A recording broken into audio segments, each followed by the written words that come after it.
Hi, I'm Ben Iriff, Product Line Manager for Cisco's Unified Wireless LAN Infrastructure. Today I'd like to spend a couple minutes talking with you about the Cisco 4400 series of wireless LAN controllers. I have one here sitting on the table with me today. The 4400 is at the heart of Cisco's Unified Wireless LAN network. It's responsible for configuring and enforcing RF, security, QoS, and mobility policies across all of the access points in your infrastructure. It's part of a broader family of products that includes both appliance controllers, including the 4400 series and the 2000 series of wireless LAN controllers, as well as wireless LAN controllers that integrate into the ISR router and the Catalyst 6500, as well as a wireless LAN controller that fits into the Catalyst 3750 PoE switch. The 4400 has 4 different configurations ranging in support from 12, 25, 50, and 100 access points per controller. You can combine controllers together to achieve support for hundreds or thousands of access points in a single wireless LAN infrastructure. All of the products are based on the same 1U form factor box, which I have here on the table today. The primary difference between these boxes are the number of Ethernet ports on the front. They either have 2 or 4 gigabit Ethernet ports on the front, as well as the internal processing capabilities of the box. The smaller configurations have a CPU and 1 network processor, and the 100 AP version of the box has 2 network processors as well. The Unified Wireless Network is based on a hierarchical design with all components working as a single managed system. Access points, wireless LAN controllers, the upper level management software, which we call the wireless control system, which I'll show you in a second, as well as the optional 2700 location appliance, which also plugs into the same managed system. The solution is a little bit unusual in the sense that it supports both indoor and outdoor wireless infrastructure under the same single managed system. The system is designed around ease of deployment and management, and you can use either a CLI, a GUI, on the box, or the WCS management system to manage the overall infrastructure. Let's talk a little bit about the setup process for a second. Let's say I have an access point and I want to plug that into the network. In the case of a unified access point, we have zero-touch deployment. And what that means is you plug the access point in, you power it up, you plug in an Ethernet port. The access point will then go out to the DHCP and DNS settings in the network and find the wireless LAN controllers that are on the network.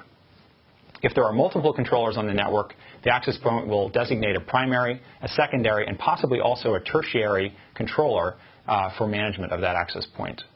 The controller then checks with back-end Radius server to validate the MAC address of that access point and decide whether or not to let it on the network.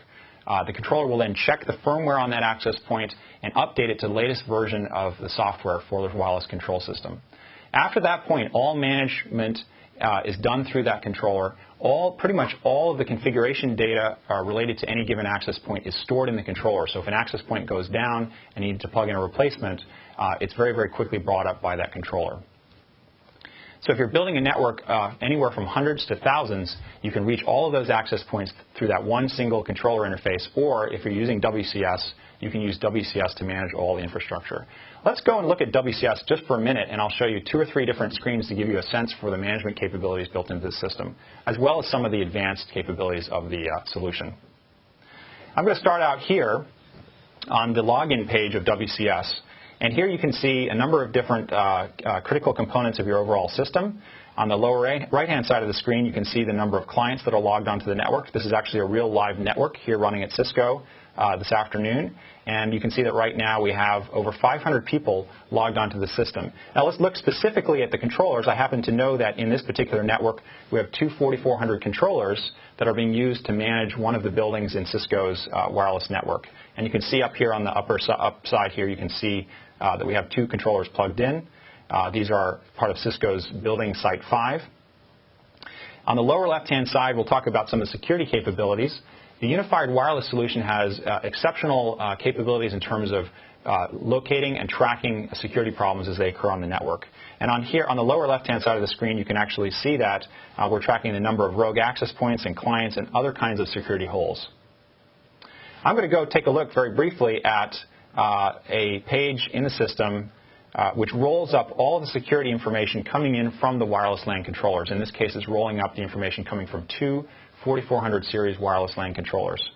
You can see spread across this one page all of that information, all the statistics you need to know, ranging from rogue access point details here, types of signature attacks that the system is scanning for, types of other attacks on the right-hand side. And on the lower right-hand side, we actually have, for example, something here called excluded client events. Here we have 124 of them. And actually, that's what that's looking for there is the controllers are looking for clients that are repeatedly trying to access the network and failing during their authentication process.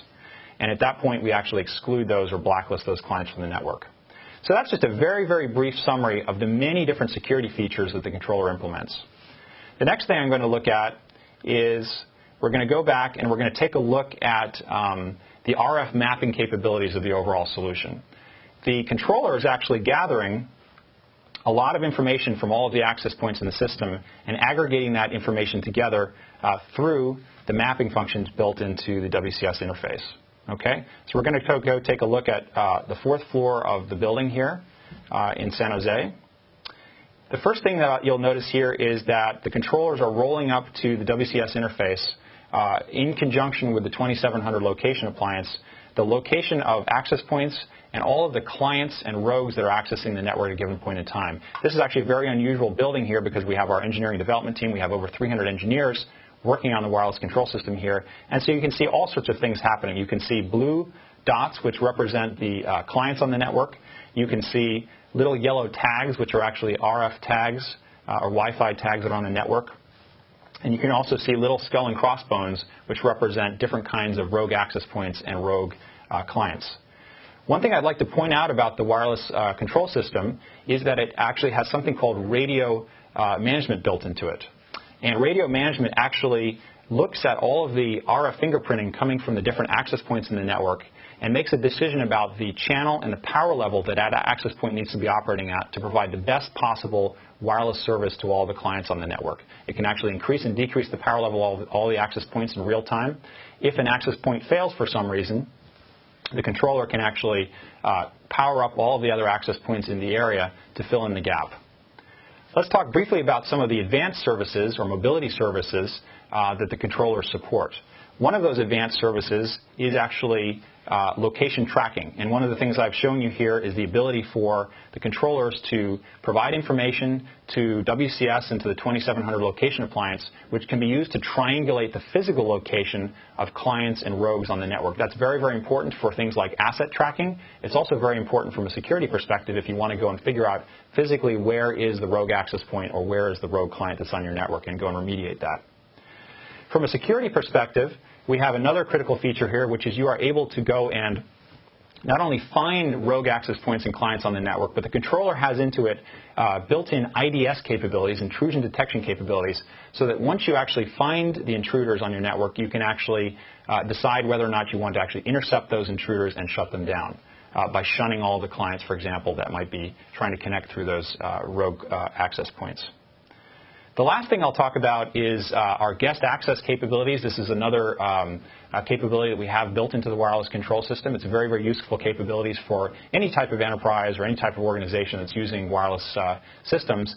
And that allows guests who are entering your facilities to take advantage of the wireless capabilities that you have in the building.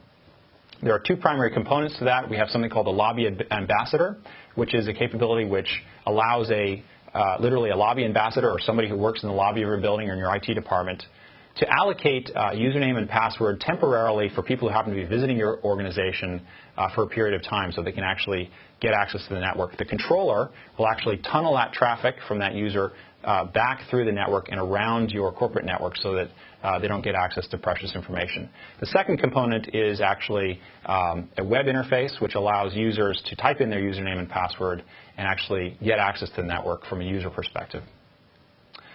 Thanks very much for spending a little bit of time with me today looking at the 4400 controller and the wireless LAN controller series, and thank you for watching.